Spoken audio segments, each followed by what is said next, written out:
Welcome to the Missouri Freedom Initiative. Today is Tuesday, the 14th of December, 2021, and I hope you're having an awesome day today so far. Hey, gang, I'm going to try and make a real good video for you guys about the misrepresentations of SAPA, and it came from the Young Turks. But before I get started with that, just to let you guys know, we did do a roundtable discussion in the Truth, Money, and Freedom Discord server on Sunday night. That'd be December 12th. That is was recorded. It wasn't live streamed on YouTube for obvious reasons. I mean, we're talking about the beer flu, we're talking about the serum, and certainly if you want to bring in the real science and speculation based on available facts, you can't do that on YouTube without losing your channel or suffering a severe strike. So this is on BitChute. So we'll link it down below, and you guys can actually, for those of you who weren't able to be there for the actual event itself, you guys can listen and see. I'm also trying to get it on Odyssey, but there's some very stringent video requirements there that I'm having a very difficult time meeting. But I will get it done and get it uploaded so you can see it, not just hear it on Odyssey. Okay, gang. Main subject of conversation. Once again, fair warning, this is going to be a longer video, and I'm sorry about that, but it has to be. So the Young Turks, let me actually start by saying what the Young Turks are for those of you who are not familiar with them. The Young Turks are what we would call delusional socialists. And once again, this is not an ad hominem attack. I'm going to talk about my politics in just a moment. The reason I use the term delusional socialists is because they actually believe that if we give the federal government all the power and we become an officially a socialist nation in the United States, in other words, the states submit to the federal government, ownership. Well, we could talk about socialism later. Most of you know what it is. That, basically we'd be in a utopia. There would be, equal, everyone would be equal under this. It's somewhat similar to communism that way. But they are against guns. I mean, they literally have no problem telling you this. They are anti-gun. So basically what you do is you take the guns away from the populace and you make sure only the government has guns, because in their minds, in this delusional, utopia that they've envisioned, the government won't abuse that power. Even though we have plenty of history throughout the world, that when the government has all the guns and they have all the power, some very bad things can happen, for instance, democide.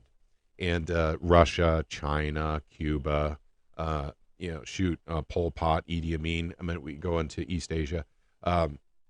These things do happen in real life, and we've seen it just recently, in Venezuela. They had to take away the guns before they went into communism down in Venezuela. They call themselves socialists, but that is not the case in Venezuela. So the reason I bring that up is because that is their perspective. My perspective is different. I say I'm a libertarian. I am not. I'm a constitutionalist. However, people don't know what generally, people don't know what the Constitution says. So saying you're a constitutionalist, most people, especially people, the Young Turks, would think that that makes me outdated, a fuddy-duddy, someone who believes in this old, aged document that doesn't even apply to today's culture. And it certainly does, more than ever. So, but I believe in very small government, very limited powers. So in that regard, we're kind of polar opposites. Now, please don't misunderstand. I'm not calling the Young Turks communists or totalitarians, because I don't think they are, but they are socialist. There is no doubt about it. So, so with that out of the way, and then also I'm going to talk about one more concept real quick before I play the video under fair use, by the way, fair use. Guys, remember a game called Telephone when you were kids and in grade school, and you'd all sit in a circle in the classroom. And every kid, basically would be lined up in the circle. And it started with the circle with the teacher whispering into the first kid of the telephone chain's ear a story that was usually about 2 or 3 sentences long, right? And so then that kid, once they got that information from the teacher, would turn to the next kid and whisper in their ear what the teacher just told them. And then as you go through all the kids in the circle, and it gets to the final kid in the circle, the kid will say out loud what information they just got from the person before them. And the story is then compared from the teacher's story to what the end kid hears. And that's basically a life lesson. Basically when information goes through a lot of people, it gets horribly distorted. Information's added, it's subtracted, and not to mention details are dropped. So, so that's what's happening in the mainstream media right now. What I'm about to show you in this video is the Young Turks actually referring to a CBS story. They're referring to 60 Minutes. So the 60-minute story was based on what a police chief said and a prosecutor had said, and a few other people. And those guys had the information wrong to begin with. They either didn't read the law or they misinterpreted the law. But any way you slice it, the information was wrong. 60 Minutes passed it off as fact. Now, what 60 Minutes could have done is actually gone through the law and then, basically asked them to clarify why they believe what they believe, after reading the law. So, but they didn't do that because this wasn't an informational piece from 60 Minutes. It was a hit piece on Missouri SAPA law. So what we have here is a telephone chain. So we got bad information from players down in southeast Missouri into 60 Minutes.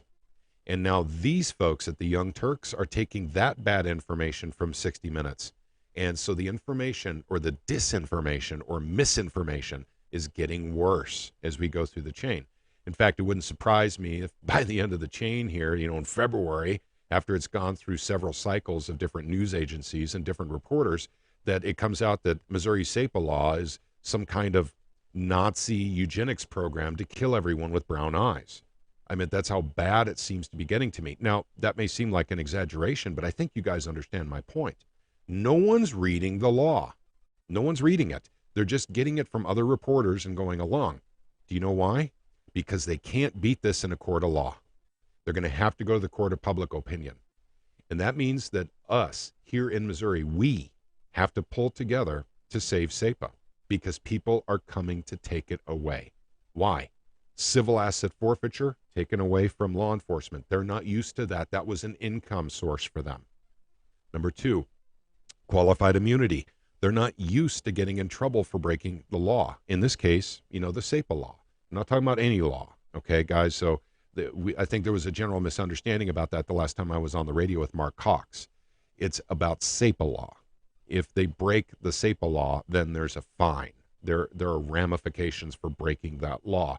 That's the qualified immunity we're talking about that went away. So without further ado, I'm playing this video under fair use. Why am I playing it under fair use? Because I don't want to take the time to try and get permission from these guys to play their video. And they're giving misinformation about a bill that became a law that I really worked very, very hard at to get passed in the state of Missouri. And they're misrepresenting everything we tried to do here in Missouri. That's why this is being done under fair use. I'll get the fair use statement in my description as well, and I'll see if I can get one to put on video here as well. Without further ado, here's the Young Turks interview in its entirety, and I will comment at the end of the video, and I'll talk about the major discrepancies, the major mis and disinformation. I'm going to leave the small stuff alone, otherwise we'll have a 4-hour video. Okay, gang, I'll be right back after you watch this video.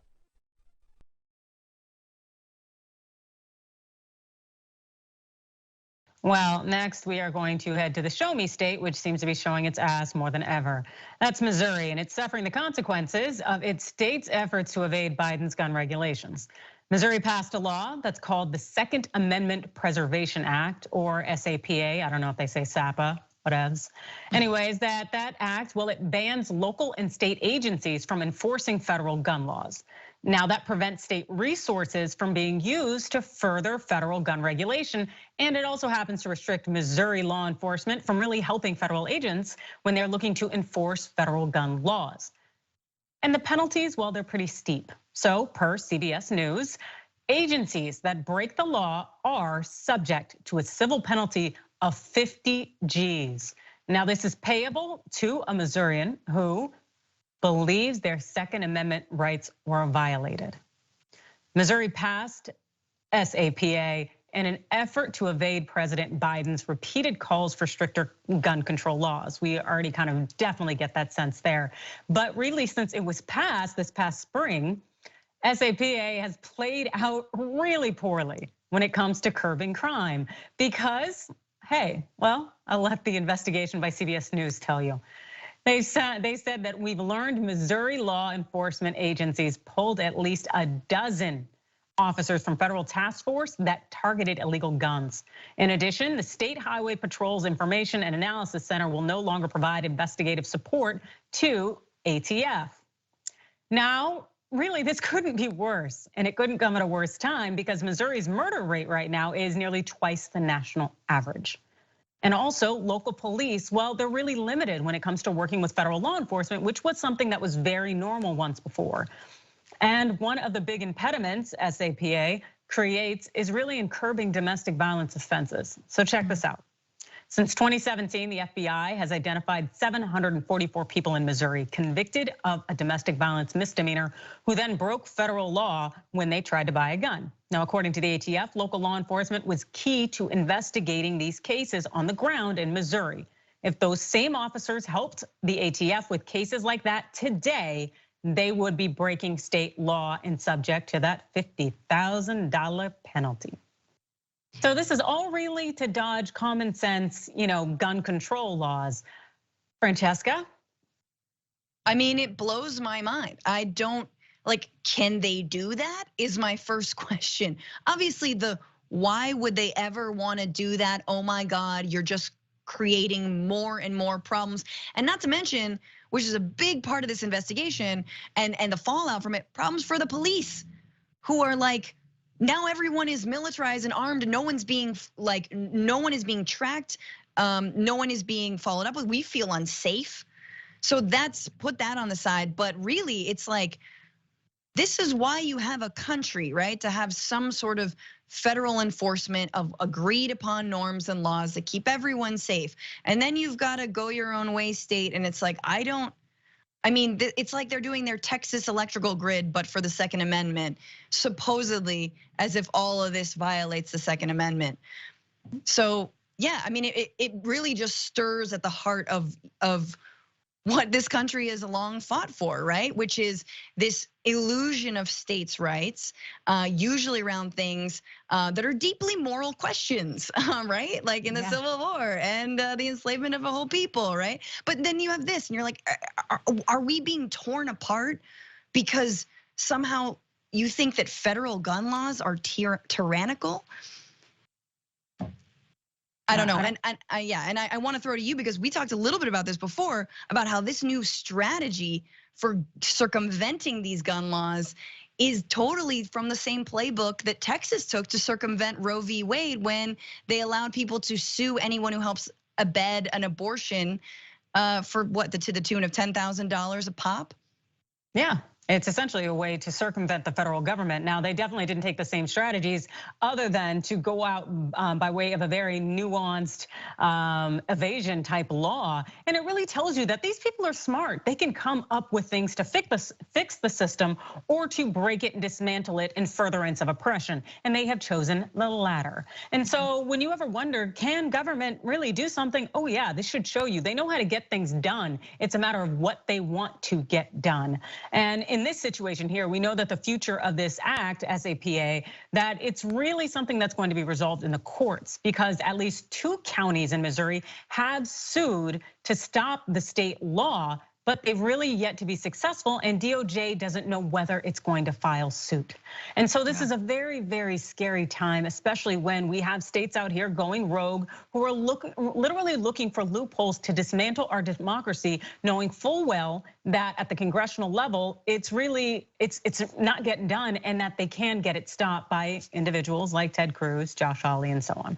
Totally, 100%. And we need, after COVID, or now that we're still during COVID, it's like we all understood that we didn't have a nation anymore. We just basically had a Walmart on Black Friday, and we just scramble over each other to get the last roll of toilet paper. That's what at this point we've got. We have to rebuild just what it is to have a country. And when you have, whether it's on abortion rights or supposed Second Amendment laws and gun rights, everyone just doing their own thing, open carry here, not open carry there. Yeah, we're not going to keep a database of domestic abusers to prevent them from getting their hands on guns, which, by the way, huge contributor to femicide, right? Killing of women.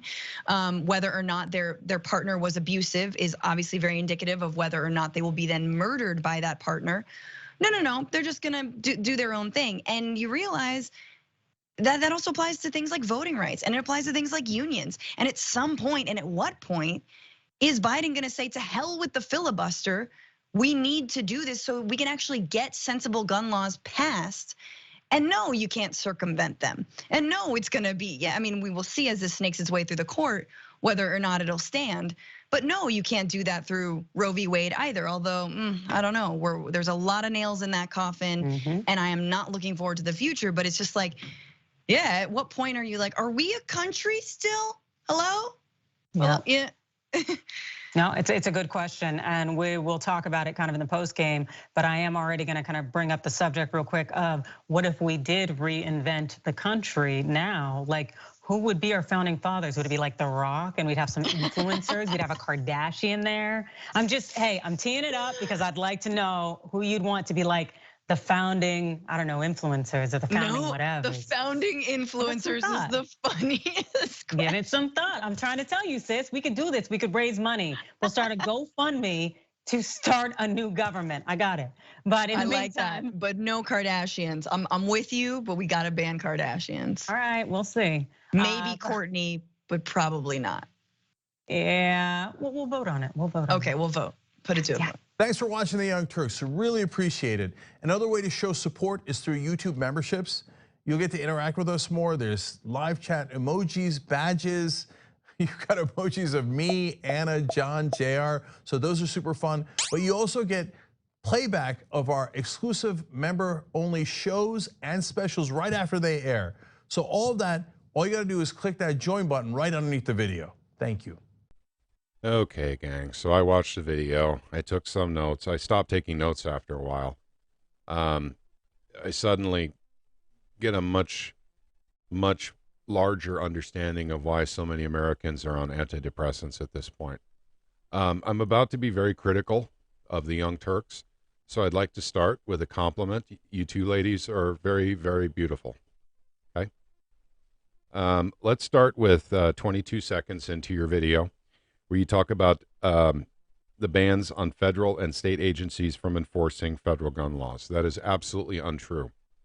The SAPA law, and by the way, you guys need to read the law before you report on it. You're reporting on a disinformation hit piece by CBS's 60 Minutes, where they got the information incorrect as well. But we all know that the mainstream media no longer prints retractions when they get information wrong. So let's start there. Let me tell you exactly what happens in this regard. We do not ban federal agencies from doing work in the state of Missouri. They can come in and do whatever they want, whenever they want. We do ban state agencies for working with federal agencies on anything that has to do with misdemeanor gun crime. Now, on felonies, state can bring in the ATF to work with felony crime, gun crime. It's really that simple. So you guys got that information incorrect, and so did 60 Minutes, by the way. So you're reporting on bad information, and you're repeating the bad information. So just kind of keep that in mind. Secondly, you said agencies that break the law are subject to a $50,000 fine payable to a Missourian who believes their Second Amendment rights have been violated. That is not true either. The fine is payable literally if a judge says their Second Amendment rights have been violated. So you're taking a quote directly from the gal who did the 60 Minutes hit piece, who incorrectly stated that, and you guys have now repeated that as well. So just another correction to your news piece here. Let's see. You say the Missouri murders rate is nearly twice that of the national average. That's not exactly true. This is a complicated matter, but I'll be very happy to break it down the best I can. Because if you take St. Louis out of the equation, literally take St. Louis out of the state of Missouri, we are well below the national average for gun crime in the state of Missouri. Our problem in St. Louis, we have a problem in St. Louis. It's gang related. It's gang and drug related, and it's in the city of St. Louis. And we acknowledge that. We know there's a problem there. However, that problem has been there a long time, and we had the feds in here for years and years and years and years, and that problem never got solved. So if you guys want to say we have that problem now in St. Louis because of SAPA, well, the teeth in SAPA, or the ramifications for law enforcement breaking the law in SAPA, started August 28th of this year. So we're literally just going back, 4 months ago. So therein lies our problem child, is the city of St. Louis. I'll give you an example. Once again, I can give statistics and everything, but here's an interactive violent crime map for the state of Missouri. And you'll find that we only have 2 red areas, and that's St. Louis and then this county up here, and I'm not sure what county it is. So that's it for the state of Missouri. So everything else is orange or yellow or green. If you take Kansas City, which has 2 times the population of St. Louis still has 2 times more crime than the city of Kansas City. No kidding. So that's how bad it is in St. Louis, and it is drug and gang-related crime in St. Louis. So we already know that. So I'll link these 2 down below so you guys can get the statistics on this. Okay, so Francesca. Francesca, you are very pretty. But before you do a commentary for the Young Turks again on anything Second Amendment, please read up on the Second Amendment and find out what it's there for, because nothing to do with your feelings. It has to do with us, we, the American people, having the natural right to self-defense.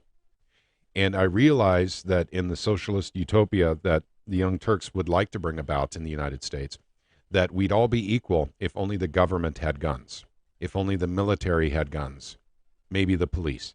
And Francesca, I find you to be very disingenuous when you're worried about the police in this regard, because the Young Turks have been very critical towards police over the years and supporting movements like Black Lives Matter. So, and defunding the police. And so, Francesca, I just don't believe you on that regard. You also claim that everyone is being militarized and armed and no one is being tracked. Okay, I don't understand the statement you're making, but it did catch my attention. Everyone is being militarized. Now, I see law enforcement being militarized. I don't necessarily see the people being militarized. Being militarized suggests that, they're being forced into it. A lot of people choose to buy guns, buy ammo, and that sort of thing. If you refer to that as being militarized, they're not being militarized. We don't have the weapons that the military has. It's against the law. For instance, we can't have RPGs, rocket-propelled grenade launchers. We can't have mortars. We can't have, certain types of, armaments that the military can have. So militarized that way is happening in law enforcement. But the citizens, the general citizens, the residents of the state of Missouri are not militarized by your definition. And I'm assuming that's your definition. And you're talking about, whether or not we're being tracked. Well, actually, that's a Fourth Amendment issue. So, Francesca, I'm asking you to look up the Second Amendment and the Fourth Amendment, the right to privacy, the right to bear arms and the right to privacy. And you're exercising your First Amendment right to share your opinion with us. But your opinion is based on the fact that you don't like other rights that we have, even though you do like your First Amendment right. So, I mean, just to keep that in mind. I'm sorry I'm being horribly critical on you, but I mean, I've got to get this out in the open. And then you said something about we feel unsafe. Well, you have the right, if you're in the state of Missouri, you have the right to conceal carry a firearm. If you feel unsafe for some reason, you can carry a firearm. You have that right. It's guaranteed to all Missourians. And this is, once again, even in our Constitution and the Missouri State Constitution. You guys have talked about, basically how domestic violence, women feel unsafe, because men can, their spouses, their boyfriends can carry firearms. Well, I mean, I know I'm going to get blasted for this, but if women feel unsafe around their boyfriends or spouses because they feel they're violent, What are they doing in that relationship to begin with? And if they can't get out of that relationship, there's nothing to stop them from literally conceal carrying a firearm. Everyone has that right. Men, women, they can all do this. So if your suggestion is in order to curb domestic violence, people must have their right to self-defense taken away because we have to apply this equally under the law, then once again, this is not even socialism. That would be more towards the communist standard, where only the government has guns and the people do not.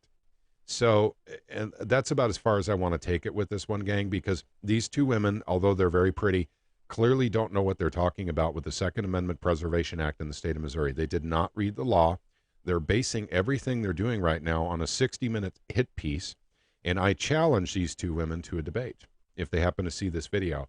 But I would request that they read the Second Amendment, the Fourth Amendment, and Missouri's SAPA legislation that became law May 15th, 2021. That would be HB 85. That's the actual designation from the House, from the Missouri House of Representatives. So that's pretty much all I have to say on this, but I think the disinformation, misinformation hit pieces are going to continue. In fact, I already have another one that I need to make a video on very shortly. But I want to thank you guys for watching this video and familiarizing yourself with the Young Turks, the influence they have, and the misinformation that they spread. And hopefully they will make a correction if they ever see this video. Okay, gang. Once again, I'm sorry about the length of this video, but it was kind of necessary for the content matter. I wish all of you, have the ability to share this information with others, especially if you're in the state of Missouri. Get this information out because our SAPA law is under attack. And it's under attack from the court of public opinion because they can't get it done in a standard court. It's totally 100% legal. And it's based in the 10th Amendment. And if you guys, you two beautiful young ladies from the Young Turks want to brush up on the 10th Amendment, states' rights, that would be helpful in you understanding how we got the Second Amendment to Preservation Act done in the state of Missouri in the first place. And it's called anti-commandeering doctrine. James Madison, a lot to do with that. Okay, you guys all have a wonderful day. May God bless each and every one of you and all of your families. Take care, gang.